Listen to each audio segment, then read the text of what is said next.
Thank you. All right, colleagues, appreciate your patience. Had some technical difficulties. We're here for March 14th voting session. Start again, just to let everybody listening know that this is not the time to be texting the members. It's the time for the members to vote. It's going to start with House Bill 11. Okay. House Bill 11 from Delegate Stewart is the RPS renewable tier 1 renewable source bill that would remove essentially all burning sources from combustible sources from tier 1 of RPS. Mr. Chair, I believe this is withdrawn. I didn't know if it actually gotten withdrawn or not. We haven't seen the paperwork. I can have Hunter run that over to you, Bob, but I've seen the letter. So If you've seen the letter, then we can take the vice chair's word. take his word for it. Okay. Okay, so do we have a motion on the withdrawn for this calendar only? Mr. Chair, motion to withdraw, and then I guess, do you want me to include all the other ones, or do you want to just go through this? Just for this calendar, so we can do a consent calendar. Yep. House Bill 11, House Bill 796, House Bill 1229. Unfavorable withdrawn. Second. 796. Well, those were both on Wednesdays. They're at, right. Well, so we can add them on if you wish, if they're being withdrawn. Yeah, if they're being withdrawn, we just add them on. All right, so there's a second. Do we need a voice vote on this? Or can we do a voice vote on this, Bob? If there are any in opposition, otherwise all present will be, actually, let's go through the voice vote. Well, let's go through the list because we've got the excused. So let's just do it once. So let's go through Delegate Crosby. Aye. Delegate Brooks. Aye. Delegate Fisher's excused. Delegate Queen. Yes. Delegate Turner's excused. Delegate Rogers. Aye. Delegate Harrison. Yes. Delegate Jackson. Delegate Jackson. Yes. Delegate Pippy. Yes. Delegate Mott. Yes. Delegate Carey. Yes. Delegate Valeria. Yes. Delegate Branch. Talmadge. Aye. Delegate Valderrama. Aye. Delegate Walker. Yes. Delegate Chi. Yes. Delegate Adams. Aye. Delegate Aaron's. Yeah. Delegate Fennell. Yes. Delegate Charcudian. Yes. Delegate Howard. Yes. Delegate Watson. Aye. Great. Those bills are withdrawn. Next, we have House Bill 88. House Bill 88 from Delegate Charcudian. There should be 2 amendments in your packet. I hope so. The first is from Delegate Charcudian, and the second, sort of based off of that, but with some changes from the chair of ECM. The amendment from Delegate Charcudian. This is the bill that sets up a combination of just electric distribution planning and required labor standards. The amendments from Delegate Charcudian get rid of a proposed work group on the subject. They require coordination of efforts by PSC, MEA, and the utilities to seek federal funding under the Infrastructure Investment and Jobs Act. Require some reporting and have some intent language concerning inclusivity as far as the process for developing distribution standards. That's Delegate Charcudian's amendment. She has additional comments on that. That would be welcome. The chair's amendments are very similar. They provide for a state policy, which is actually more based on the electricity and efficiency rather than on labor standards. It does strongly encourage the utilities to obtain funding under the Infrastructure Investment and Jobs Act, but also requires MEA to identify the funds that would be available. PSC is requiring the utilities to report on their efforts in obtaining that funding. There's an annual report starting in 2023 on the status of the grid evolution. to meet these state goals for the distribution grid, including reduction of greenhouse gas emissions, increasing energy efficiency, providing for better integration of with an expected increased demand for electricity on the grid. PSC and with an interim report in 2022 on its efforts, as opposed to having them spend all their time this year writing up a report on what they're doing. And then also the bill would require PSC by 2025 to adopt regulations or orders to implement specific policies that will promote the state's distribution grid policies. And that's the chair's amendments. Bob, I wanted to make sure before we move forward, were we putting this on this calendar, or was this going to be on Wednesday's voting? This is to be actually, we also have it on Wednesday's calendar. This is sort of a release of the amendments. Correct. So that questions can be addressed. And then the actual vote you would intended to take on Wednesday for 88. Correct. So this is just for arguing to it in discussion. Delegate Aaron's. Thanks, Mr. Chair. Hey, Bob, help me out. What is this bill doing? Stanek kind of alludes that the PSC is already doing this. What's the difference between this and what they're currently doing? Actually, what this is doing, they do have an ongoing work group. They've actually had ongoing work groups on the distribution grid and the future of it for at least the past 7 years. What this is doing, this is specifically saying there is now federal funding out there that wasn't available 7 years ago, and we're essentially strongly encouraging the utilities to go find it, but also putting some teeth in there in terms of MEA assessing the funding and putting a little heat on the utilities to actually say, we've gone after this and this is what we need. These are the conditions that are required. It also starts requiring a more specific annual report to the General Assembly on the status of the distribution grid and how we can better integrate not only increased efficiency of facilities, but also start integrating electric storage as part of upgrades. This is without any specific mandate or any specific mandated funding for that, but let them go out and find the available funds and tell us what they're going to do. And also 3 years from now, have PSC actually adopt regulations or orders. That's not currently in statute. All right, thanks. Thanks, Mr. Johnny Motz. Thanks, Chairman. So has Chop Tank and DP&L provided support for this? They haven't seen this specific language, so I can't. I would have to answer that with a no. I will say that the language in the bill. There's another part of the bill I keep forgetting. Sorry. That as it came in had some labor standards and wage standards.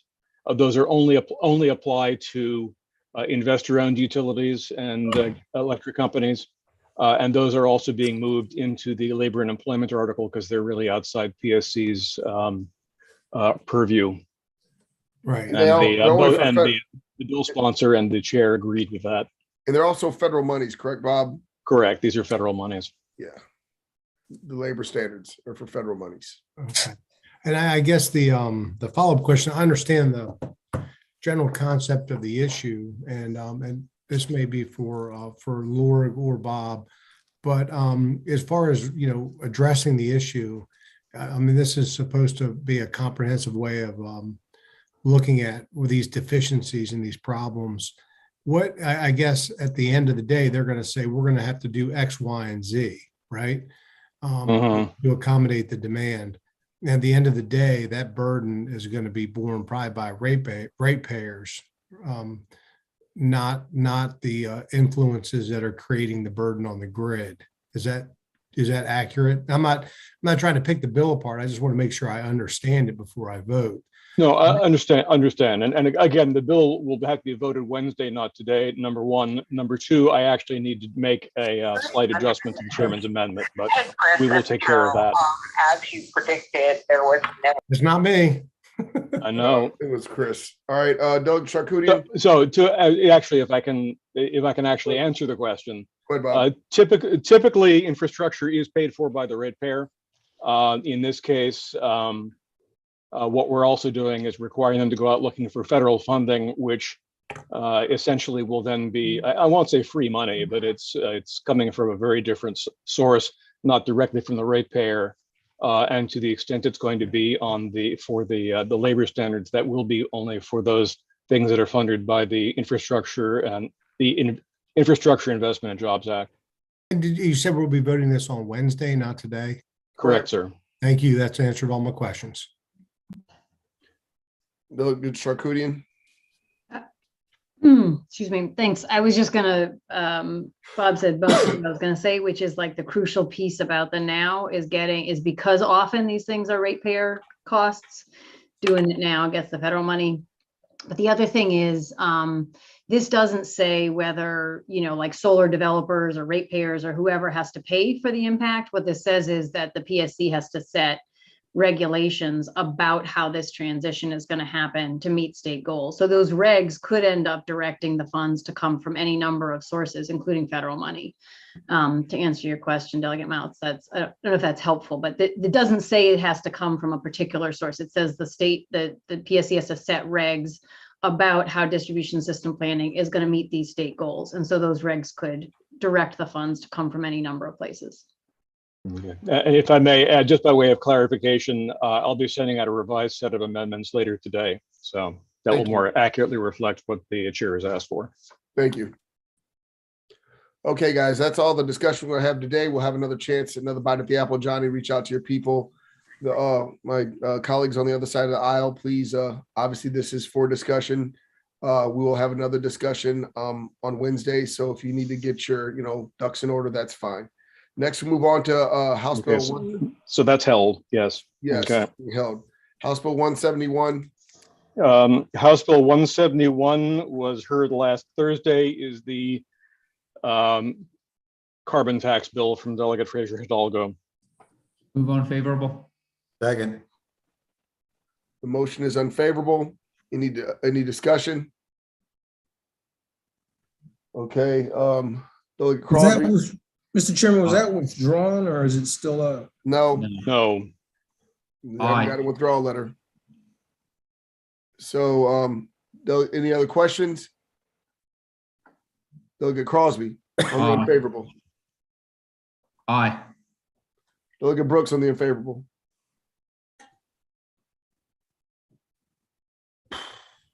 Delegate Brooks on the unfavorable. Aye. Delegate Fisher. Yes on the unfavorable. Delegate Queen. No on the unfavorable. Delegate Turner. Yes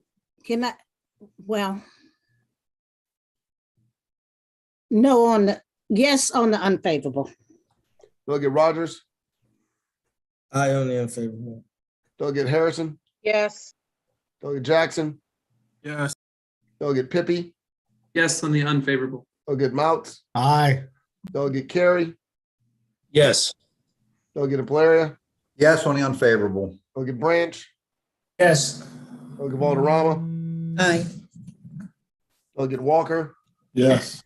Delegate Chi. No. Delegate Adams. Yes. Delegate Arentz. Yes. Delegate Fennell. Yes. Delegate Charcudian. No. Delegate Howard. Yes on the unfavorable. Delegate Watson. Yes. All right. It was moved unfavorable. Next, we have House Bill 270. Yes, this bill is about human trafficking awareness, training and policies for innkeepers. The bill requires the Governor's Office of Crime Prevention, Youth and Victim Services and the Department of Labor to approve education training programs for suspected human trafficking. Requires an innkeeper to ensure that all employees are trained annually on this, and that includes within 45 days of being hired. And it requires an innkeeper to establish a procedure for reporting human trafficking and develop a policy for employees to recognize and respond to human trafficking. Lastly, the bill requires an innkeeper to establish and maintain a computerized record-keeping system of all gross transactions and receipts that must be retained for at least 6 months. There is one set of amendments to the bill, and the amendments alter the amount of time a new employee has to be trained from 45 days of hire to 90 days of hire. And it also adds to who innkeepers and employees may report suspecting instances of human trafficking to. Doug at Pippi, you have a question? Just as, I'll phrase it as a statement, if it helps anybody out. But I mean, there's no question this is a regulation bill, and it has teeth. So if you read the bill, there's some serious teeth. The problem is that human trafficking in the state is still a real issue, and particularly small hotels that are directly benefiting from that kind of horrific practice. So, generally I would be voting against a regulation like this, but I think given the nature of it, I'm probably going to vote in support of the bill. So Okay. Mr. Chair, can I move the amendment and then we can discuss the bill? That's fine. I didn't know. I thought the discussion may be on the amendments. Go ahead, move the amendments, Brian. Move the amendment. Second. All in favor of the amendment, say aye. Aye. Any opposed? All right, now the bill is amended. Discussion, Chris Adams. Thank you, Mr. Chair. Council, was there any opposition to this bill, and more specifically after the amendments? No, the Maryland Hotel Lodging Association came in with favorable with amendments, and the amendments that they suggested are the amendments that are on the bill. Okay, and Delegate Pippi referenced the penalty portion of the bill. Can you tell me what the consequences are for failure to comply with this new law would be? Hold on 1 second. I'm actually not sure it's in the bill. What's it cross-reference existing penalties? Yeah, if it's cross-referencing existing, because it's not in the actual text of the bill.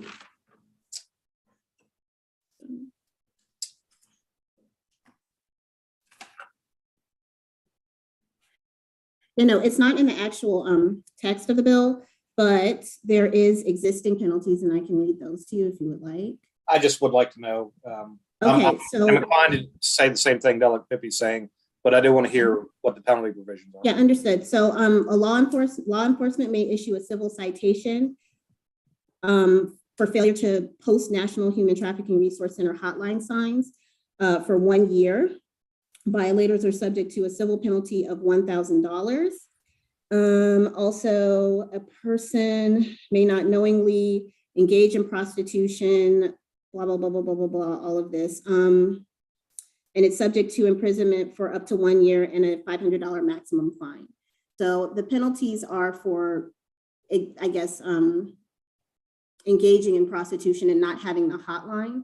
This is just requiring them to have a training and an annual and a policy. And then what's one more thing? Training and a policy. Oh, and to keep records. But all the other penalties are in existing law.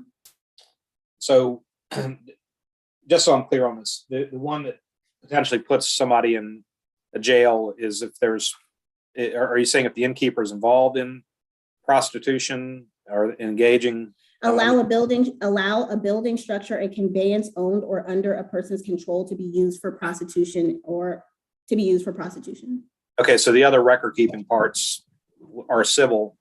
This part is a criminal. Okay, thank you, Mr. Chair. That's I got what I need. Thank you. Delegate Howard. Thank you, Mr. Chair. So just walk me through real quick, who develops the plan for? Sure. Let us see here. So an innkeeper has to establish a procedure for reporting potential instances of human trafficking. The innkeeper has to implement a human trafficking prevention policy. They don't have to develop it under the amendment since there's tons of human trafficking awareness policies out there. So they just have to implement one that's already out there. Okay. No, that's cool. I was just worried about a patchwork of different plans and then everybody's being fined or cited based on a different patchwork. So that answers my question. Thank you, counsel. Delegate Fisher. Thank you, Mr. Chairman. Does the bill apply to Airbnb No. hosts? No, Why? Why wouldn't it? because that's not how the sponsor put the bill in. I don't know. Well, the fact of that the matter is that Airbnb and VRBO is where people go to human traffic. They don't go to a hotel or a motel. They go to Airbnb. So I just think it's interesting.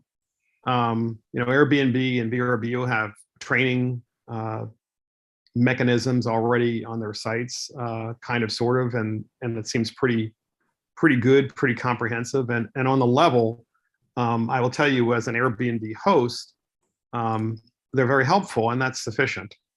I mean, but the bill, the bill could do the exact same thing. It could have the department, develop something, and then, or have people just certify that they are developing something internally, rather than these silly signs, because the signs don't do anything. It's really humans that are catching others and looking out for signs. So anyway, I just think it's interesting that this isn't comprehensive, because when you don't have a comprehensive bill that takes Airbnb and VRBO, which is literally where this stuff would be happening, literally, it's really that easy. It means that it's not a serious bill to me. But I appreciate you answering that. Thank you. Delegate Walker. Thank you, Mr. Chair. Yeah, I'm sending, I was gonna ask the same question that Delegate Fisher just asked. However, I do remember like last year when we had this type of bill, what was the reason, and anybody can jump in, Mr. Chair, you can help me out too. Was this a little bit harder to enforce on like Airbnb homeowners? Is that why? Very much so. You're talking about, homeowners, individuals that may have one, maybe two homes, a second home they're renting out of their grandmother, their grandmother's home. It's a lot more difficult to enforce, to implement. And we had to start somewhere. This is one of those, don't let perfection be the enemy of the good. Because I do know, contrary to what our good Delegate Fisher said from being a former prosecutor, a vast majority of the prostitution stings on the East Coast that I dealt with were all done in hotels. And even now I've got, colleagues and clients will say, and it's very, very much so in hotels. I'm not saying the Airbnbs aren't used, but we know where the problem is. So this is one of those things we're just trying to chip away at the problem. No, I'll agree with that, but I think down the road there needs to be some accountability, because you're my good friend, but you were a prosecutor a while ago. Yeah, back in Vietnam. And Airbnbs have taken off since then. So yeah, I'll be for it. It's a start. Yeah. Go ahead, Rick. You gotta try taking your mute off, but usually I wouldn't tell you to do that, but yeah, go ahead. Okay, yeah, I just get totally confused about the Airbnb thing, how some guy who lives in Florida, he's renting his house out down the beach. He gets an email, says, I would like to rent your house. He says, send me a check by such and such. I'll send you the code to the lock to get in. You're here from this date to that date. How he has any clue of what that person does that 1 week they're in that house? He doesn't. Yeah. I think that was the enforcement mechanism we're talking about. It's very difficult to enforce because it's knowing that this is going on and putting things in place where you'd notice it. And if you're not there, if you don't have a big management company dealing with it, some Airbnbs do, some don't. They just have a cleaning service at best. So I think there's, like I said, there's a large assumption there that this Airbnbs it's easy to implement versus a standalone business whose job it is to house individuals, and that's their only job. So. And that cleaning crew or that grass cutting crew work for them. Exactly. They're a subcontractor. So for Airbnbs, the whole purpose of putting Airbnbs in here was to be shut Airbnbs down so they couldn't exist anymore. And we see that in a lot of different places especially where hotel chains are large, they're trying to put in every type of regulation they can to close down the Airbnb market. Yeah, and this would just be one more shot at closing down the Airbnb market. So, Delegate Watson. Yes, Mr. Chair, thank you. I just want to say that this is a major problem in the I-95 corridor. Howard County is right in the middle of it. And contrary to what was said before, the signs are an important part of this because they help raise awareness in the public. Public and in general is not as aware as probably many of us are of this problem. So the signs are important. And we need to do something, and this is a very good start, in my opinion. Move the bill as amended. Whoa, I got my hand up. Oh, sorry. You didn't, but that's fine. You had a thumb I up. did have it I up. thought it was a thumb, so I thought it was just you're saying you like the bill. No. Well, I don't have my glasses on. Maybe it was my thumb. Yeah. So But anyway, I have a question. The question is, how do you these signs, are they going to go everywhere, or how do you distinguish who puts a sign up and who doesn't put up a sign? So the signs are already, that's something that's already happening. The signs aren't in the bill. What's in the bill is about establishing reporting procedures for if someone witnesses or suspects human trafficking, and then implementing a human trafficking prevention policy. So that's what's in the bill. The signs are already, that's already. Is there such a plan? That's like developing a plan for people that might be selling drugs. How do you come up with a prevention plan for some sort of solicitation? So the amendments strike the develop part, develop and just has implement. There are tons and tons and tons of human trafficking awareness and human trafficking prevention policies out there already. And all the hotels or innkeepers have to do is implement that policy. They don't have to develop it on their own.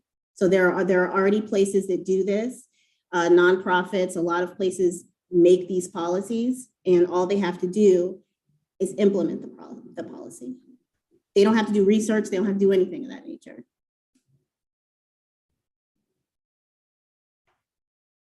There are no signs in this bill. Mr. Chairman, this is your subcommittee's bill, so I need that's why I'm asking the questions, because I know somebody's going to ask a question like that. Well, I know that's going to happen. Yeah, no, I know. It's just that they're like GoCap. There are plenty of places that produce programs for just this purpose. So it's not like they have to go and recreate the wheel. It's already out there. They just need to adopt one that they feel is favorable, and just to make sure that these individuals know how to report, what to recognize, as far as, people that don't let their rooms get clean for long periods of time, the amount of the amount of traffic coming through, foot traffic, things of that nature, which would set a signal that there may be some kind of prostitution going on, and then how to report it. Go ahead, Tiffany. Yeah, and let me just correct something that I said. So the bill does require them to post the sign. Thank you. They are, they do require them to post that sign now. I think it's optional kind of now, but the bill is making it mandatory to post that hotline sign. Thank you. And that's good clarification. Thank you. Are there any other questions on the bill? It's been properly seconded. The amendments have been accepted. Delegate Crosby? Aye. Delegate Brooks? Aye. Delegate Fisher? No. Delegate Queen? Yes. Delegate Turner? Yes. Delegate Rogers? Yes. Delegate Harrison? Yes. Delegate Jackson? Yes. Delegate Pippy? Yes. Delegate Mouts? Yes. Delegate Carey? Yes. Delegate Valeria? No. Delegate Branch? Aye. Delegate Valderrama? Aye. Delegate Walker? Yes. Delegate Chi? Yes. Delegate Adams? Yes. Delegate Aaron's? Delegate Aaron's? Okay, Delegate Fennell? Yes. Delegate Charkoudian? Yes. Delegate Howard? Yes. Delegate Watson? Yes. Bill passes. Next bill we have is House Bill 477. That bill was withdrawn. It's on another. It's been moved to the next list. calendar. Okay, it's been withdrawn, you said? Yes, sir. Correct. Okay. It's on calendar 8. Okay, now we have House Bills 496 and House Bill 501. Well, House Bill 496, I'm going to hold, but before I do, because I've gotten some calls from colleagues, this is the Family Medical Leave Bill. It is talking about establishing a commission.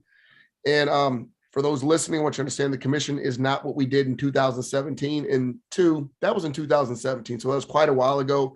The reason that we've, looked this direction is not military. And for people, I'm not some back burner delegate. I'm the chairman of the committee. And this was my amendment to the bill because I'm serious and intentional about this bill going through. But I want to make sure that we're taking things in consideration as far as timing with inflation, gas, food, things of that nature now. As far as enforcement, how to do it with out-of-state individuals that work out of state, live here, things of that nature. All the implementation is complex and important. Right now, I believe the Senate has an 80-20 split, which I believe is not a tenable thing for most of our residents who will be forced because this is a mandate. This is not a voluntary thing that we're going to be doing here. So the reason we were moving forward with some caution was because of all the great changes that we've gone on in this country and in the state, making sure that before we put a $1.9 billion tax on the backs of our citizens, that we are thinking about what we're doing, that we're planning, we're covering ourselves, and then make sure that this is something that they can actually deal with. So we will be voting on this on Wednesday, but I know that a lot of you have been getting a lot of pressure from advocates who are saying anything is better than nothing at all. And that is never, ever the case.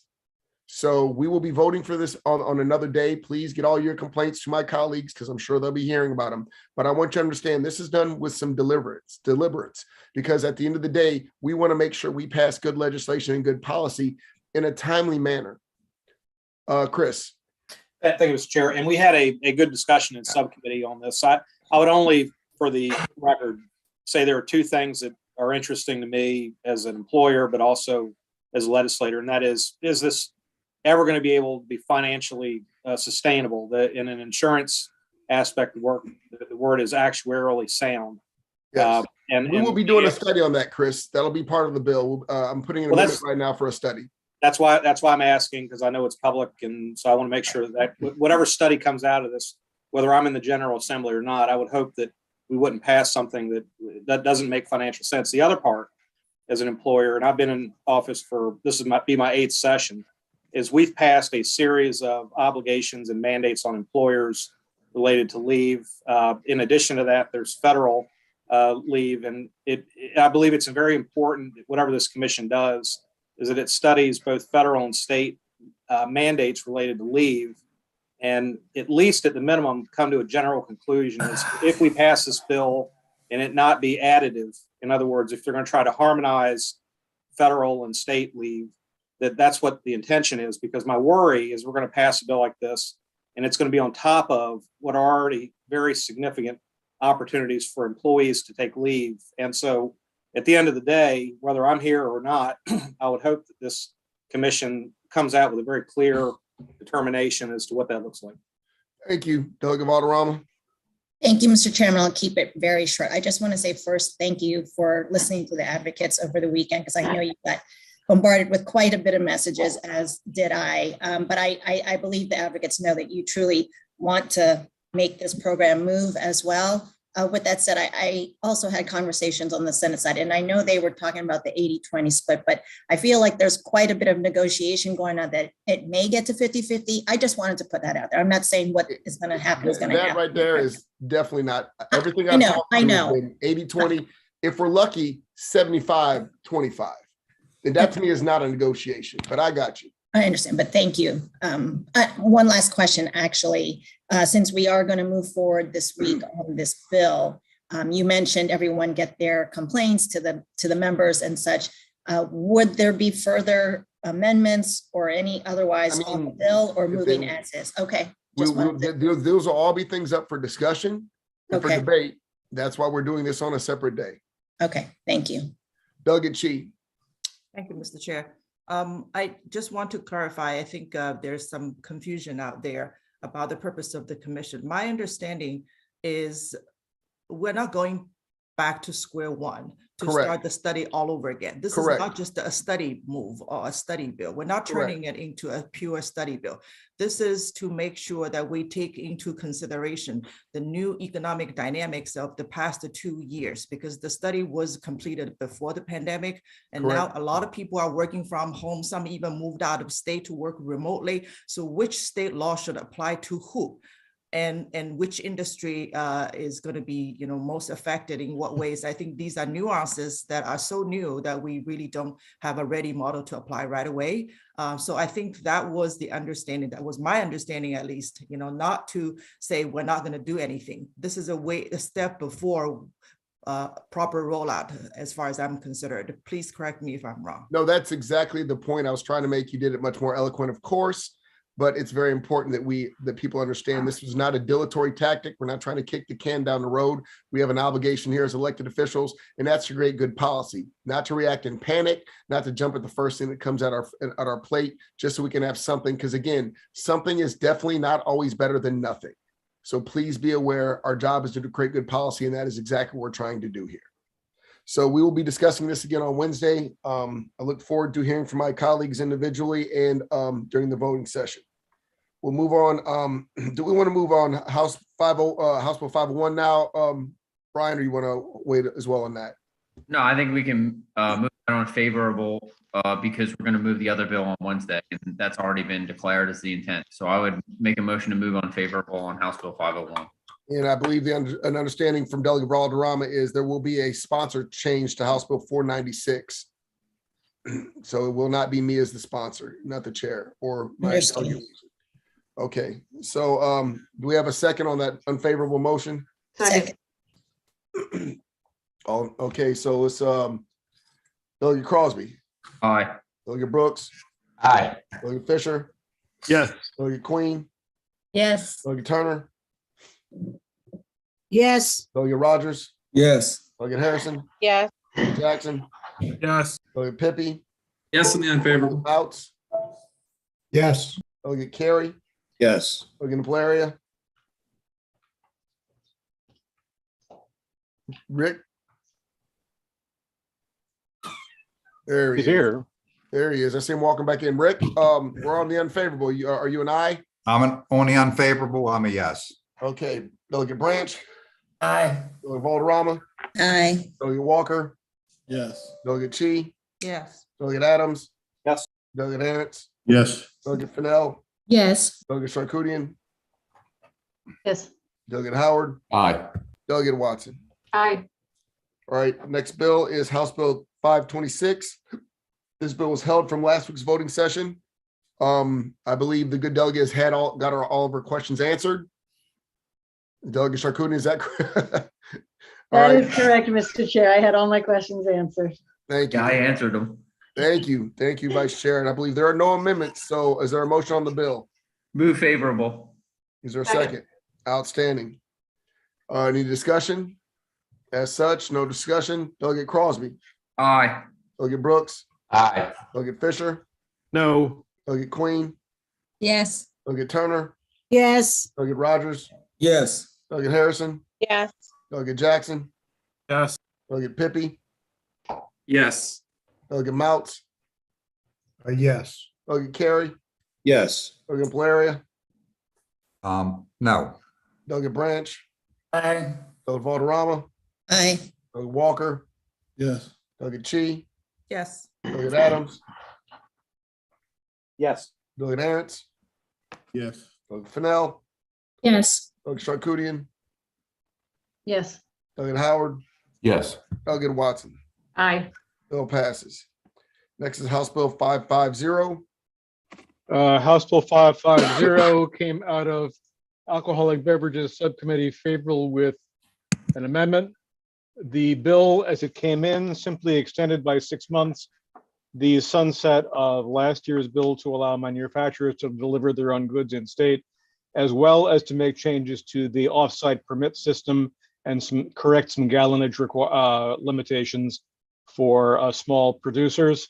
The amendment allows the sunset to go on for 6 months for manufacturer's delivery, but then allows takes a sunset off of the offsite permit provisions, the gallonage limitations, and puts in a new limitation starting when the manufacturer's delivery provisions cease to allow small craft brewers and vintners to sell up to 288, brewers to sell up to 288 ounces to a customer at these offsite events.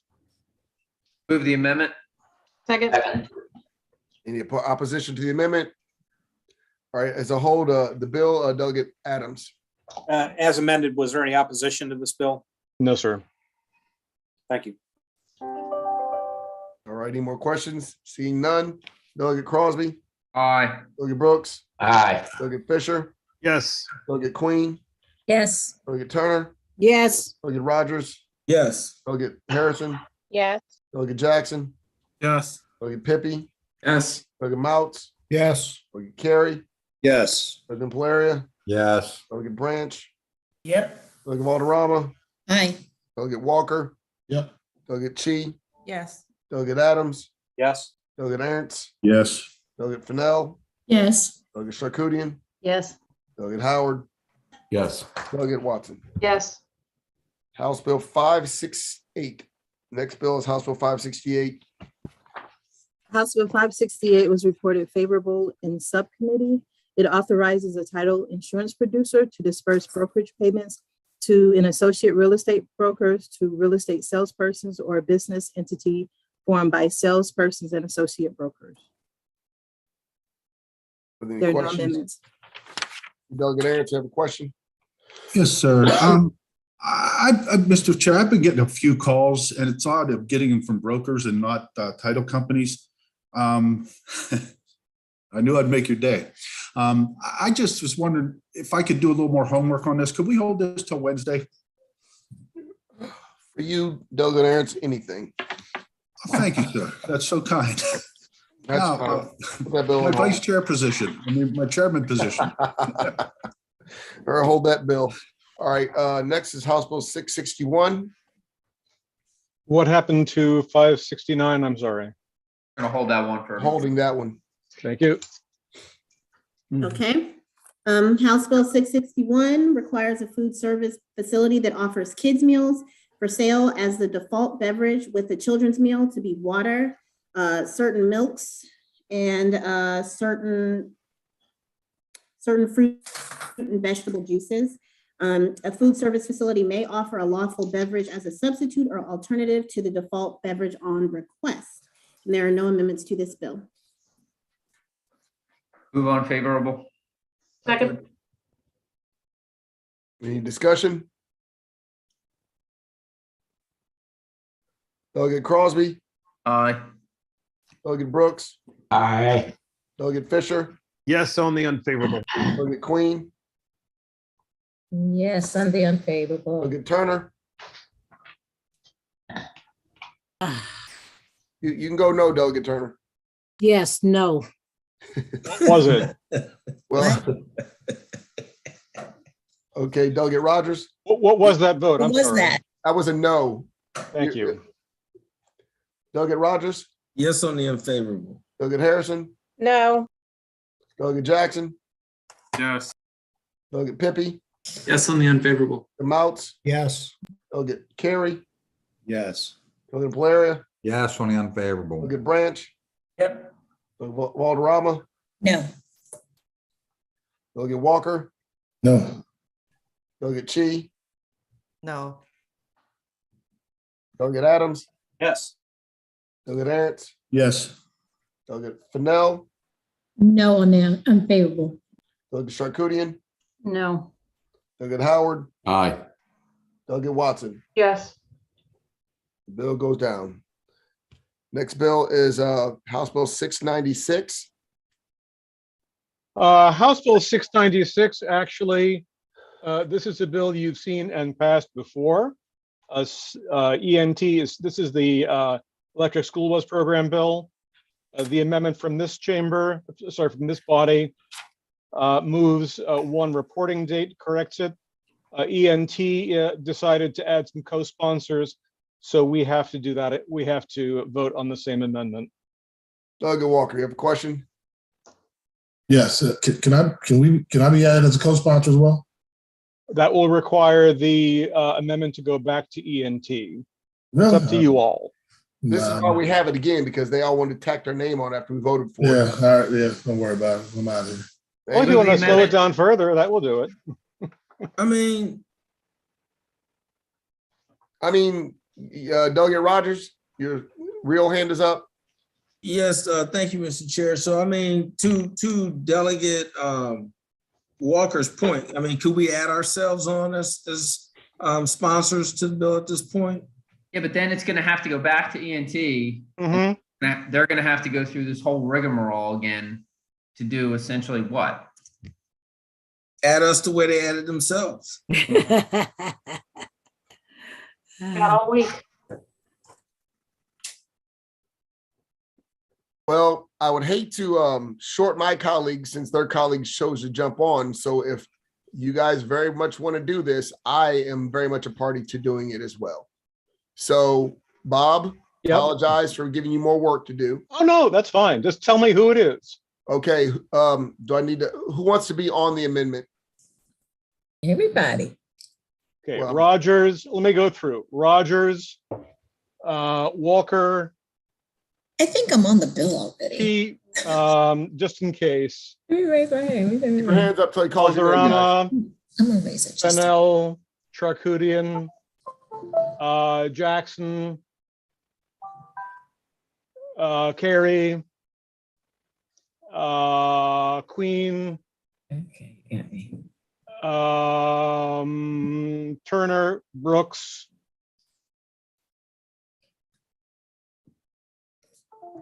okay, Harrison.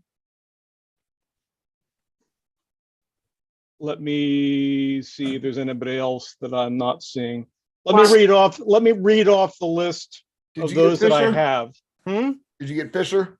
I didn't see his hand, sir. Oh, I didn't know. No, I have a didn't leaf see me, blower. Bob. I have a leaf blower amendment, Mr. Chairman.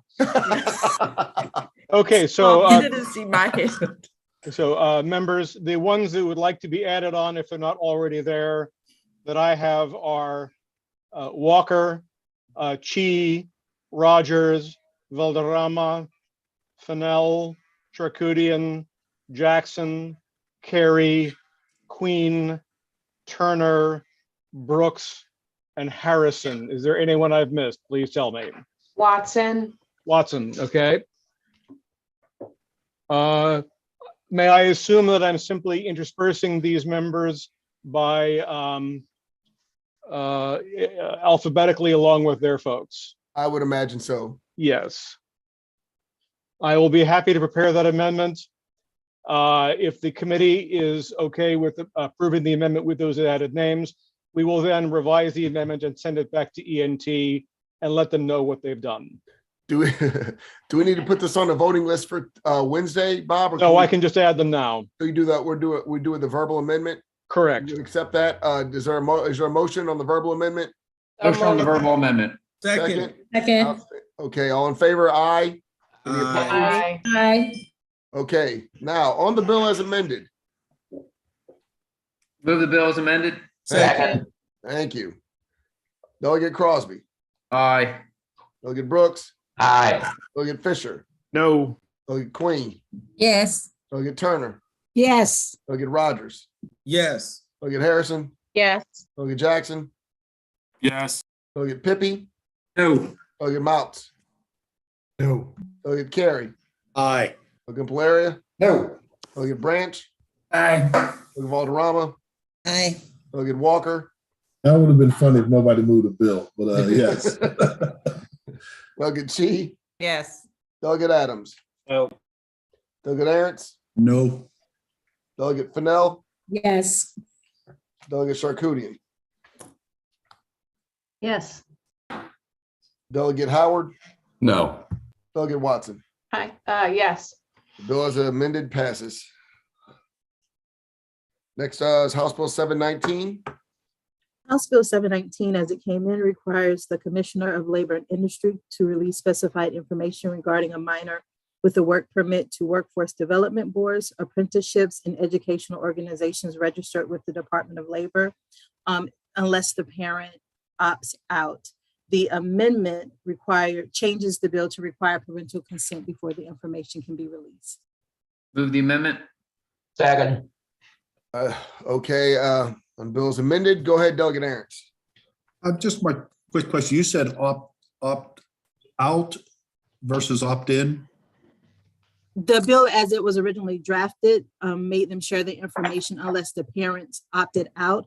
There's an amendment in the packet that requires the parents to consent before the information is released. Okay, so it's now an opt in. Okay, thank you. Yes. Giving Thank you. parental control back, Delegate Aaron's. And I appreciate that, Mr. Chairman. Thank All you. about you, brother. I Delegate get that. Adams. Thank you, sir.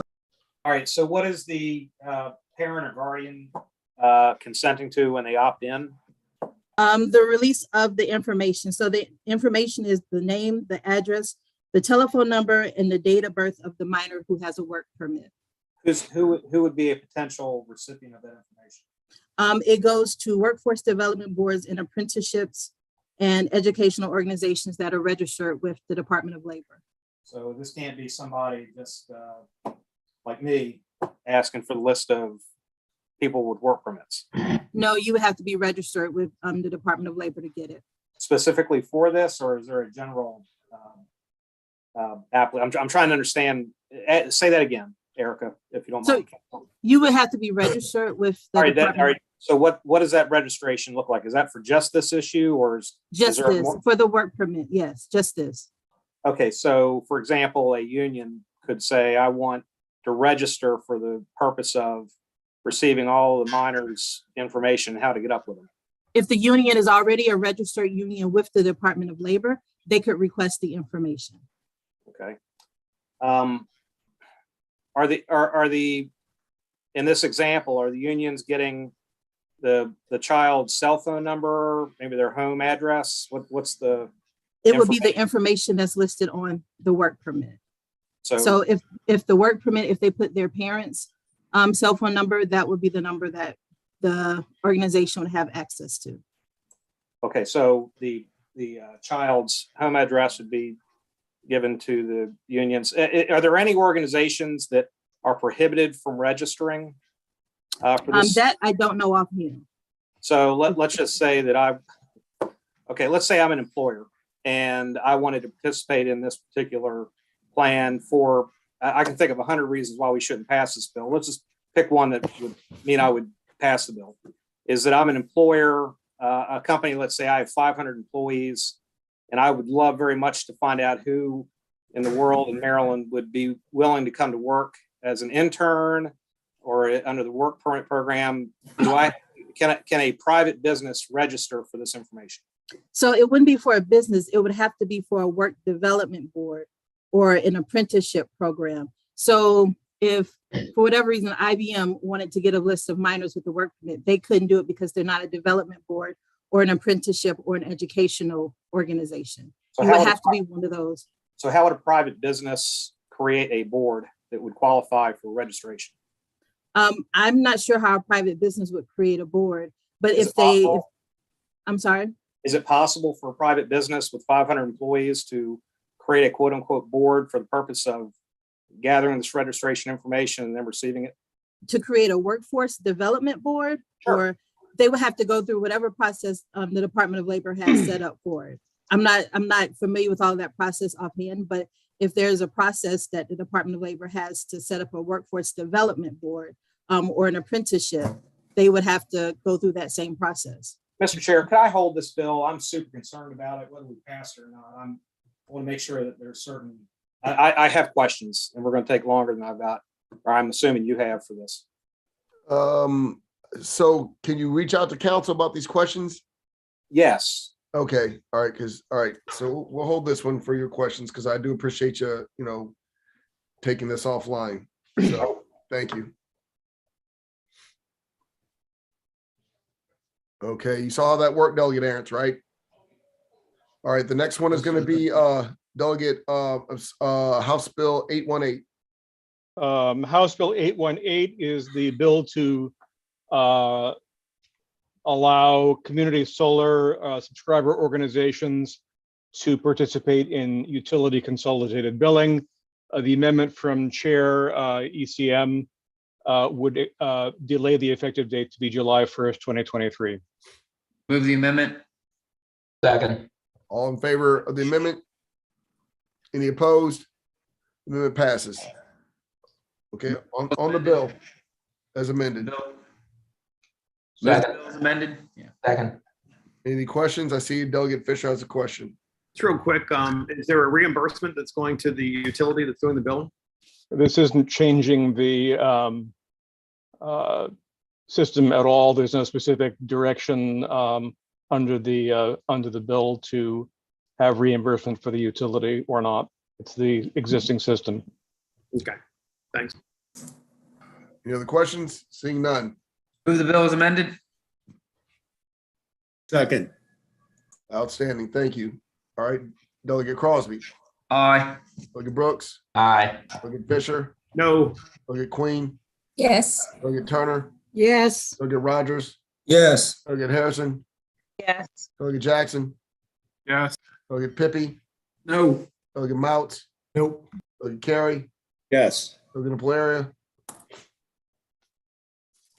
Nope, nope. There you go. Branch, Delegate Branch. Aye. Delegate Valderrama, Aye. Delegate Walker, Yeah. Delegate Chi, Yes. Delegate Adams, No. Delegate Aaron's, No. Delegate Fennell, Yes. Delegate Charkoudian, Yes. Delegate Howard, No. Delegate Watson. Yes. Okay, party line bill passes. Next we have is House Bill 854. House Bill 854 was passed favorable with amendment through the Alcoholic Beverages Subcommittee. The two amendments from Delegate Wilson, the sponsor, the first one, this is the bill to establish a Maryland Alcohol Manufacturing Promotion Advisory Commission in place of the existing grape promotion system. The First Amendment adds the representative of the Alcohol and Tobacco Commission onto the body and changes the potential nonprofit recipients from having to be 501c3s to simply being 501cs. The Second Amendment prohibits expenses for being used for lobbying expenses and specifically adds EHE and ECM as recipients of the annual report that otherwise goes to the governor. Move the amendment. Second. Any questions? Move the bill as amended. Second. All right. As amended, Delegate Crosby, Aye. Delegate Brooks, Aye. Delegate Fisher, Yes. Delegate Queen, Yes. Delegate Turner, Yes. Delegate Rogers, Yes. Delegate Harrison, Yes. Delegate Jackson, Yes. Delegate Pippy, Yes. Delegate Mouts, Yes. Delegate Carey, Yes. Delegate Valeria, Yes. Delegate Branch, Yep. Delegate Valderrama, Aye. Delegate Walker, Yes. Delegate Chi, Yes. Delegate Adams, Yes. Delegate Aaron's, Yes. Delegate Fennell, Yes. Delegate Charkoudian, Yes. Delegate Howard, Yes. Delegate Watson. Yes. Bill passes. Next bill is House Bill 864. House Bill 864 from Delegate Boyce would allow solar sources outside of the state to provide tier 1 RECs in the state. Move on favorable. Second. Any discussion? On the unfavorable, Delegate Crosby, Aye. Delegate Brooks, Aye. Delegate Fisher, No on the unfavorable. no on the unfavorable. Yeah. Delegate Queen, Yes. Delegate Turner, Yes. Delegate Rogers, Yes. Delegate Harrison, Yes. Delegate Jackson, Yep. Delegate Pippy, No on the unfavorable. Delegate Mouts, No on the unfavorable. Delegate Carey, Yes. Delegate Valeria, No. Delegate Branch, Delegate Valderrama, Aye. Delegate Walker, Yes. Delegate Chi, Yes. Delegate Adams, No. Delegate Aaron's,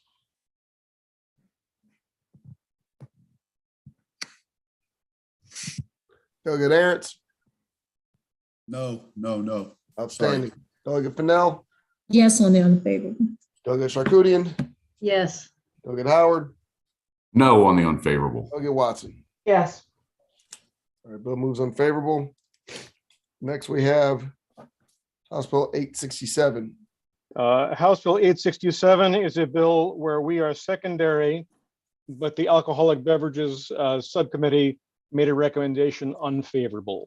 Move on favorable. Second. Any discussion? On the unfavorable, Delegate Crosby, Aye. Delegate Brooks, Aye. Delegate Fisher, Yes. Delegate Queen, Yes. Delegate Turner, Yes. Delegate Rogers, Yes. Delegate Harrison, Yes. Delegate Jackson, Yep. Delegate Pippy, Yes on the unfavorable. Mouts, Yes. Delegate Carey, Yes. Delegate Valeria, Yes. Delegate Branch, Yep. Delegate Valderrama, Aye. Delegate Walker, Yes. Delegate Chi, Yes. Delegate Adams, Yes. Delegate Aaron's, Yes. Delegate Fennell, Yes. Delegate Charkoudian, Yes. Delegate Howard, Aye. Delegate Watson. Yes. Bill moves unfavorable.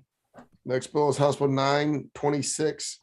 House Bill 926 was taken up by the Insurance Subcommittee and came out with a favorable recommendation. This is the bill that on mechanical repair contracts does two things. First of all, it allows the insurance reserves to be used for non-performance as well as faulty performance under the contract. It also allows a risk retention group to be offer this sort of coverage in addition to existing admitted carriers and surplus lines carriers. Move favorable. Second. Go ahead, Chris. Was there any, Chair, was there any unfavorable as amended? There's no amendment and there was no unfavorable. All right, thank you very much. Any other discussion? Okay. Delegate Crosby. Aye. Delegate Brooks. Aye. Delegate Fisher. No. Delegate Queen. Yes. Delegate Rogers. Yes. Delegate Turner. Yes. Delegate Harrison. Yes. Delegate Jackson. Yes. Delegate Pippy. Yes. Delegate Mouts. Yes. Delegate Carey. Yes. Delegate Impalaria. No. Delegate Branch. Aye. Delegate Valderrama. Aye. Delegate Walker. Yes. Delegate Chi. Yes. Delegate Adams. Yes. Delegate Ernst. Yes. Delegate Fennell. Yes. Delegate Starkoudian. Yes. Delegate Howard. Aye. Delegate Watson. Yes. All right. Next bill, we have House Bill 998 is being held.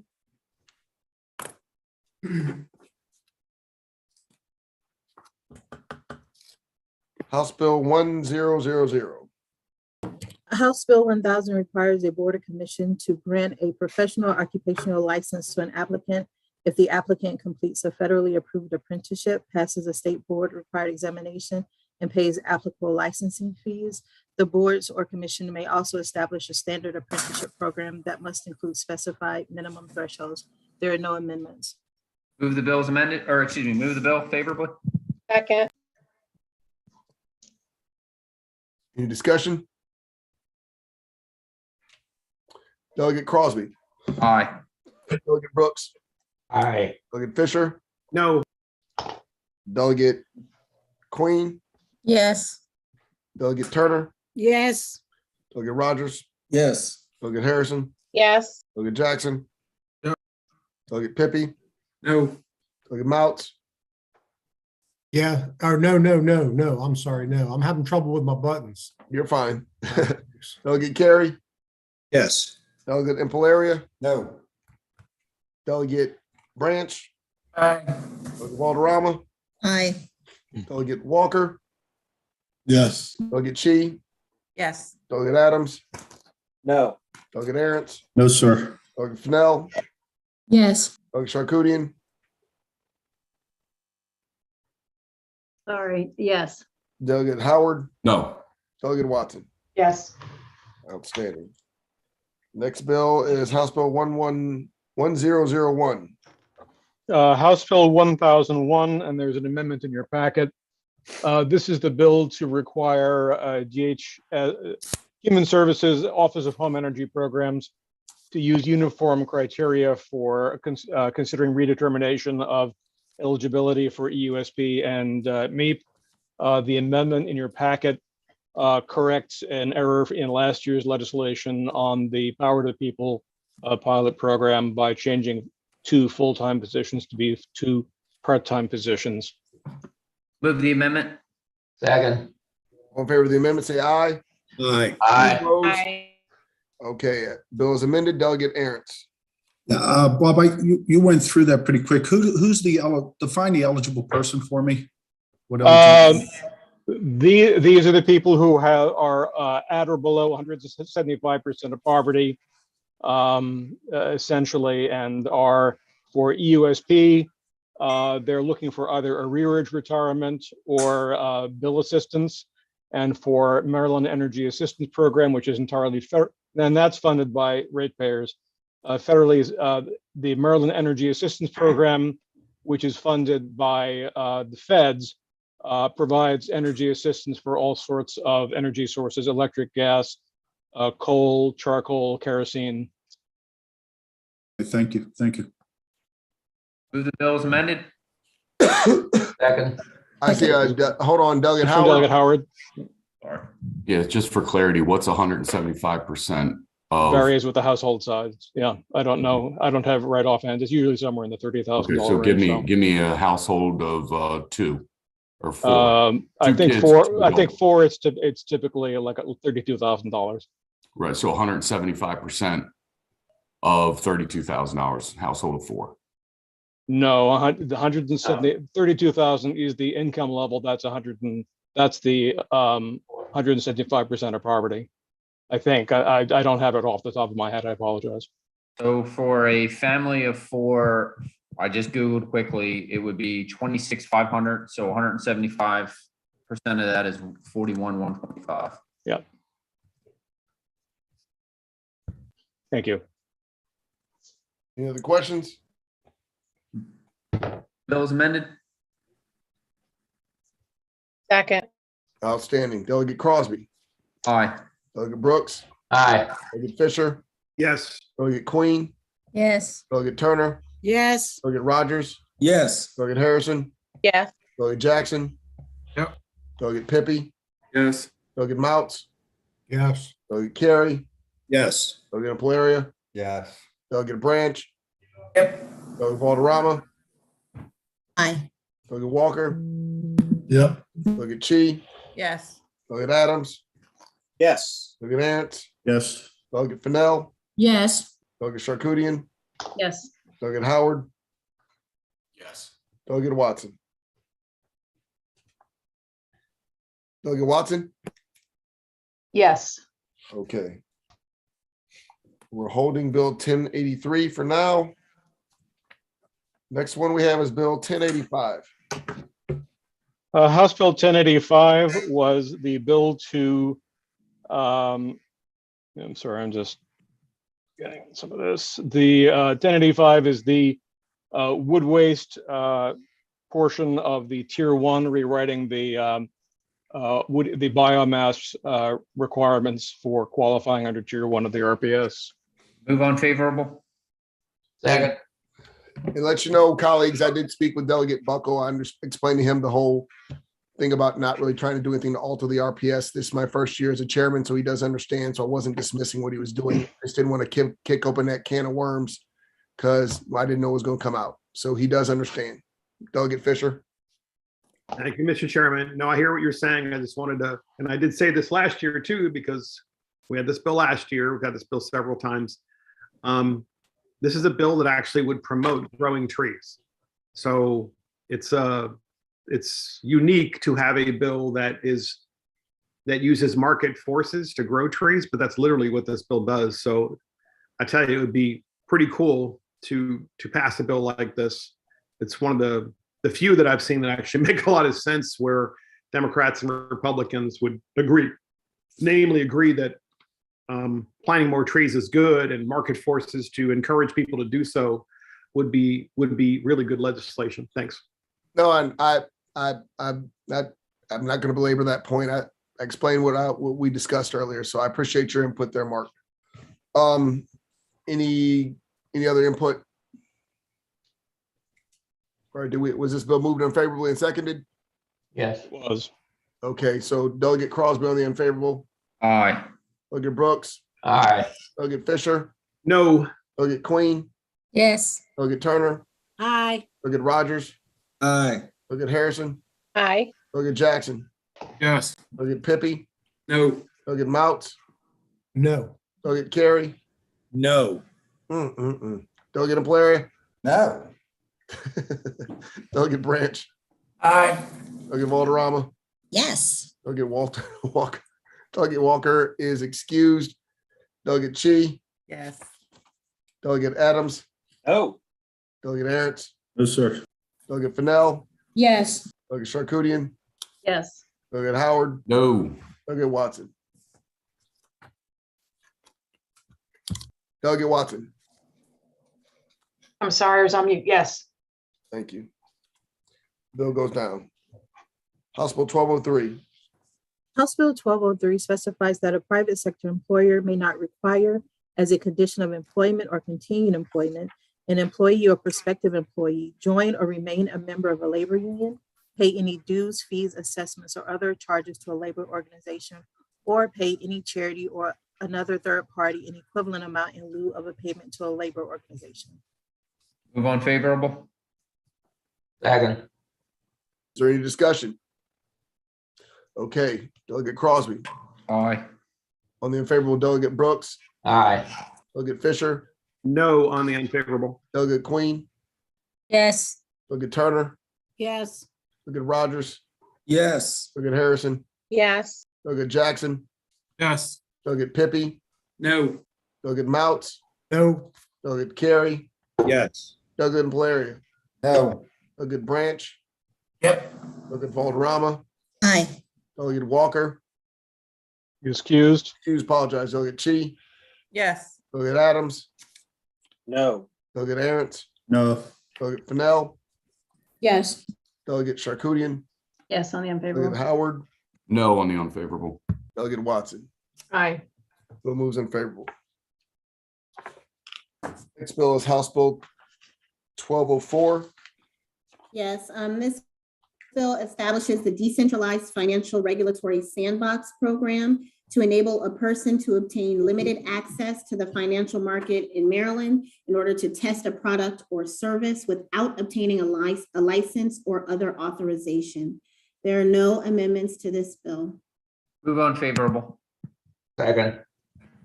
Any discussion? Delegate Crosby. Aye. Delegate Brooks. Aye. Delegate Fisher.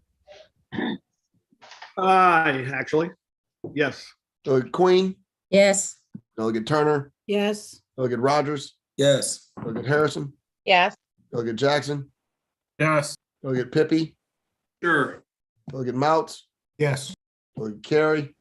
Yes. Delegate Valeria. Yes. Delegate Branch. Delegate Valderrama. Aye. Delegate Walker. Is he excused? Excuse, thank you, damn it. Delegate Chi. Yes. Delegate Adams. Yes. Delegate Aaron's. Yes. Delegate Fennell. Yes. Delegate Charkoudian. Yes. Delegate Howard. Aye. Delegate Watson. Aye.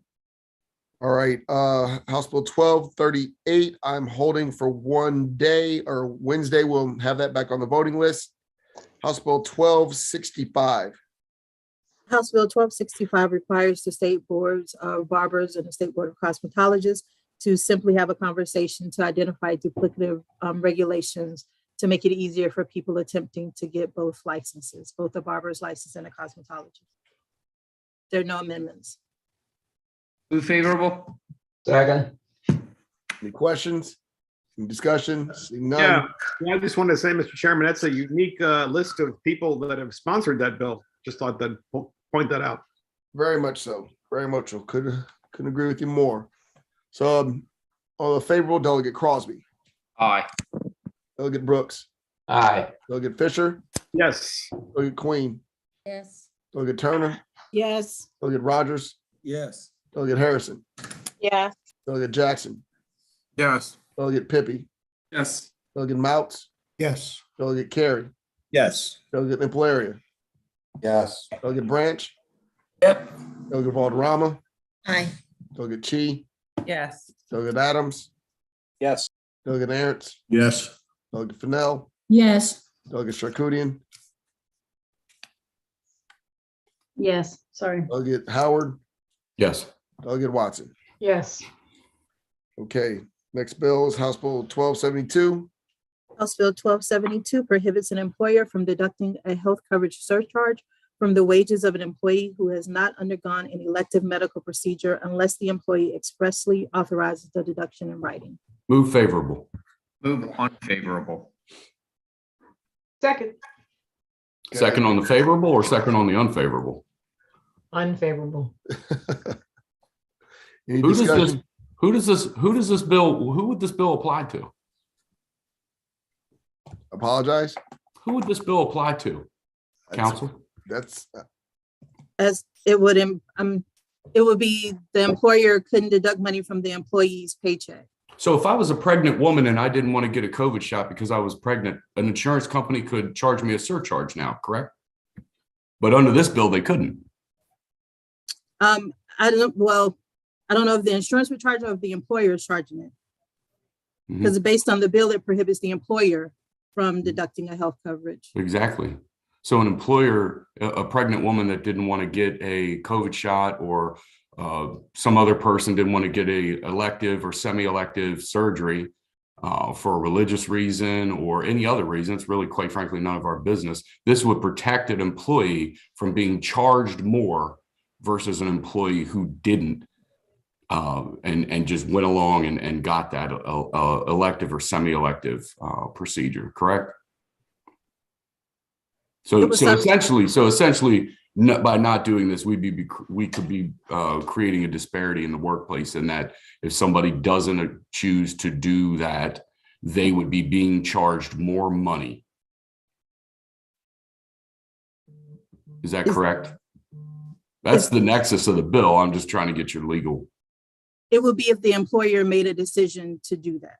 Right. So an employer, there is no protection under state law. If a pregnant woman chooses not to get an elective procedure like a COVID shot, there is no protection under state law. An employer could withhold more of a surcharge from her.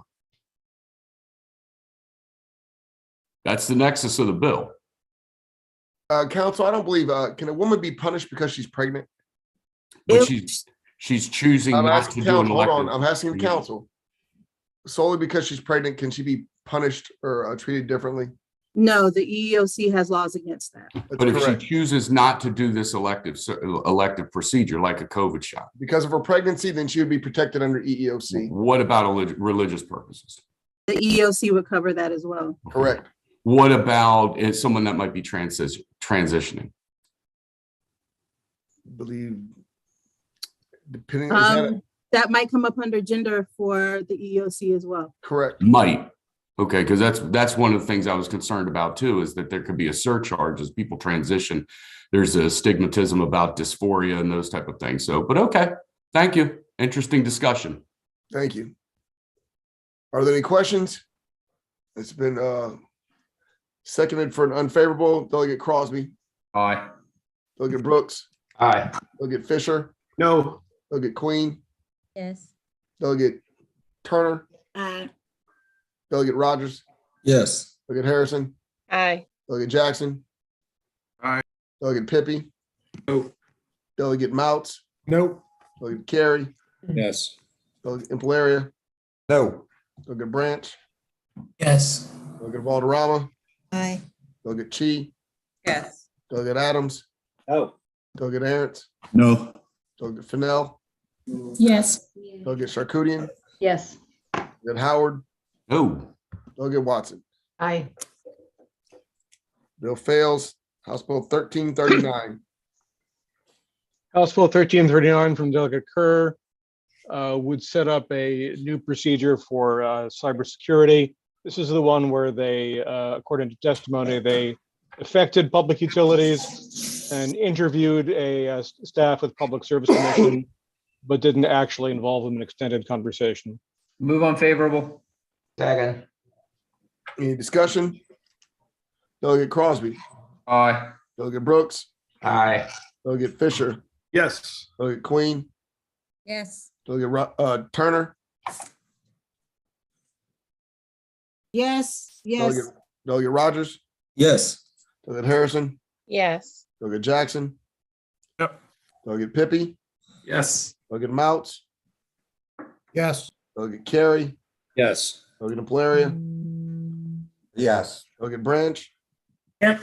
Delegate Valderrama. Aye. Delegate Chi. Yes. Delegate Adams. Yes. Delegate Aaron's. Yes. Delegate Fennell. Yes. Delegate Charkoudian. Yes. Delegate Howard. yes. Delegate Watson. Yes. All right, what I believe is our last bill is House Bill 1368. Yes, this bill prohibits a social media website from disfavoring, censoring, or deleting a user's religious or political speech and authorizes a user or the Attorney General on behalf of the user to bring a civil action against the owner or operator of a social media website for a violation. The bill also establishes requirements relating to a social media's website rules and policies and to notice provided to a banned or suspended user. There are no amendments to this bill. Move On favorable. favorable. Second. Any discussion? Delegate Crosby, Aye. Was the favorable motion or the unfavorable motion? unfavorable, I believe. Has been properly seconded. Delegate Crosby on the unfavorable. Delegate Brooks. Aye. Delegate Fisher. No. Delegate Queen. Yes. Delegate Turner. Aye. Delegate Rogers. Yes. Delegate Harrison. Yes. Delegate Jackson. Yes. Delegate Pippy. No on the unfavorable. Delegate Mouts. No on the unfavorable. Delegate Carey. Yes. Delegate Valeria. No, only unfavorable. Delegate Branch. Aye. Delegate Valderrama. Aye. Delegate Chi. Yes. Delegate Adams. No. Delegate Aaron's. Hey, Atiba, how you doing?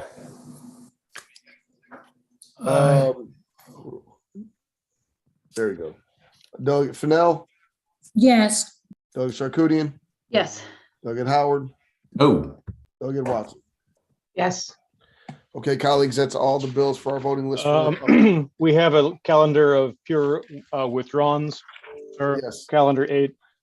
Correct. Go ahead, Delegate Crosby. Make a motion to unfavorable withdrawn on the entire calendar number 8. Second. Okay. Okay, Delegate Walker is not here. Everyone else? That's correct. Is there anybody opposed to the withdrawals? Seeing none, everyone else but Delegate Walker is a yes. Colleagues, I believe that concludes our matters. I will ask everyone to please get Denise your money if you plan on attending the committee party, because we are trying to have one, but we need payment from to Denise so we can get this organized, okay? We are doing a committee party this year. Did we get an email on that? I'll get that out for you this afternoon. Okay. Yep. So How much is it? How much is it? I don't know, Did we Denise. do this on the voting list, on the voting session? No, we're not We're going still to. live. Yeah, it's not a conversation. It was just a heads up, guys, of what's coming. Appreciate you, Bob. That's all we have for today, guys, and we'll talk soon. See everybody on the floor. Bye-bye. All right, Mr. Chair. We got bank. Do we have a subcommittee right now? No, we don't. Sorry. So that got canceled, the 3 o'clock. Yeah, we're subcommittee? not ready yet, but we'll let you know soon.